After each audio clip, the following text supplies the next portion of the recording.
Sawit Indonesia. Video kali ini kita berbicara mengenai pupuk organik. Bisa diklasifikasikan sebagai pupuk organik, yaitu abu janjangan. Nah, kita cerita bagaimana abu janjangan ini. Secara kimiawi, abu janjangan ini bersifat basah dengan pH kurang lebih sekitar 12 plus minus 1 ya.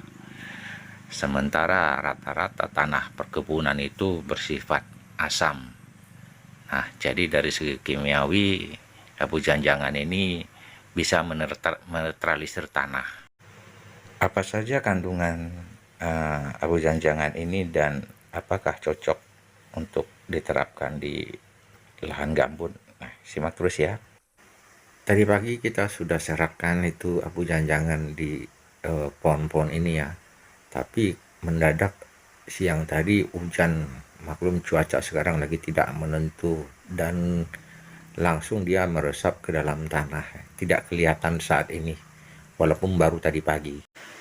Abu janjangan ini sebenarnya berasal dari tandan kosong atau janjangan kosong yang dibakar, baik secara manual atau pakai alat khusus ya. Dan konon banyak mengandung kalium, itu bisa lebih dari 30%, tergantung pada kualitas tandan kosongnya dan juga cara pembakarannya atau suhu pembakarannya.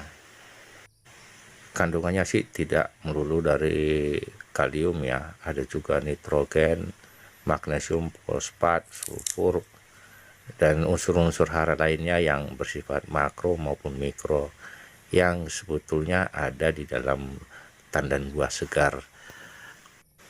Karena bersifat basah kuat ya, jadi jangan terlalu sering memberikan abu janjangan ini ke kelapa sawit kita.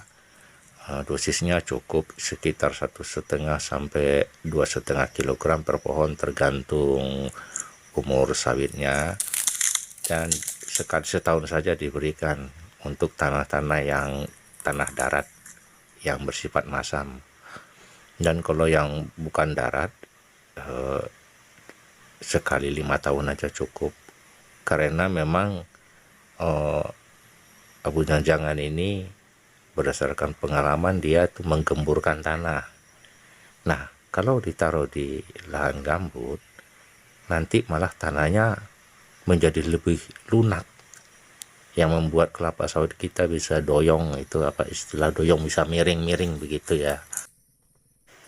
Karena banyak mengandung kalium ya, kalium ini sangat diperlukan untuk pembuahan kelapa sawit. Jadi abu janjangan ini mengandung kalium yang tinggi sehingga bisa memperbaiki produksi TBS dari kebun sawit kita. Terus dia juga bisa menyuburkan tanah, menetralisirkan tanah yang asam, dan sumber bahan-bahan organik yang lengkap sebagai pengganti pupuk kimia atau dikombinasikan dengan pupuk kimia itu lebih bagus untuk hasil yang jauh lebih maksimal. Jadi abu janjangan ini bisa sebagai alternatif pengganti pupuk kimia atau bisa sebagai kombinasi pupuk kimia yang bersifat alami. Jadi memang betul-betul pupuk alami atau pupuk organik yang bisa menyuburkan tanah. Sementara kalau pupuk kimia itu kan belum tentu dia bisa mengkondisikan tanah kita. Begitu sobat sawit, penjelasan singkat. Semoga video ini bermanfaat. Gunakan selalu pupuk organik untuk mengimbangi pupuk kimia agar kimiawi tanah tetap terjaga. Terima kasih.